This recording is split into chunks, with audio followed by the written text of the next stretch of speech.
ana ta murnar gina tituna da dogayen gadoji, amma da yawan mutane ba ku san cewa duk wani ci gaba da kuke gani asalinsa daga kogi yake ba. Idan ka duba tarihin duniya, babu wani babban birni da ya fito haka kawai daga tsakiyar Sahara ba tare da ruwa ba. Daga kogin Nile na Egypt zuwa Tigris na Iraq har zuwa Yellow River na China, ruwa ne yake cikinsu. Wannan tsantsar bioeconomic ne, tattalin arzikin rayuwa, ba labari ba. Ruwa ba kawai don a sha bane, shi ne asalin wutar batiri wanda yake kunna wuta ta ci gaba. Bari duba wannan hikimar ta physics and logistics. Kafin a samar da titin jirgin ƙasa ko motar hanya, kogi shine super highway, babban titi na farko a lissafi na dako. Ya fi sauƙi ka tura tan 1000 na hatsi akan ruwa fiye da ka ɗora shi akan bayan raƙumi ko doki. Koguna su ne asalin supply, su suka haɗa ƙauye da birni, su suka zamo zinariya, gishiri da kuma mafi muhimmanci ma wato ilimi.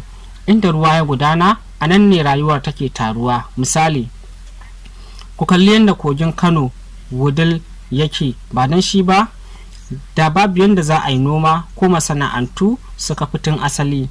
Wani abin dariya shine matasanmu na yau suna ganin kogi a matsayin gurin da ake wanke tsofaffin mashina ko kuma turereniya ta ninkaya, amma ba su san cewa duk lokacin da teku ta yi ambaliya, duk lokacin da kogi ya ambaliya yana barin abin da muke kira alluvial soil, ƙasa mai albarka. Wannan ƙasar shine oil na zamanin mutanen da, ita ce take sa manomi ya samu abincin da zai ciyar da birni, har ma mutane su zauna su yi tunani su kera makamai ko kuma su gina dala. Idan babu ambaliyar ruwa, babu abinci. Idan babu abinci, babu wayewar kai. Shikenan kowa zai koma daji neman kyanwa da kuma bera domin ya ci. Darasin da muke so ku koya shine ƙarfi baya zama inda babu ruwa. Idan kana so ka gina kasuwanci ko rayuwa mai ɗorewa, dole ka gano inda ruwan opportunities yake gudana. Wayewar kan ɗan adam ta fara ne da gefen kogi, kuma za ta ƙare ne a inda ruwan ya ƙare. Allah ya halicci kowane abu mai rai daga ruwa, saboda haka duk inda ka ga ruwa, to a can ne lambar sirrin kod ta arzikin duniya take. Idan har wannan lissafin ya nuna maka cewa ruwa wanda yake wucewa ta kogin Wudil ya fi kowane titi daraja, to na cika aiki na.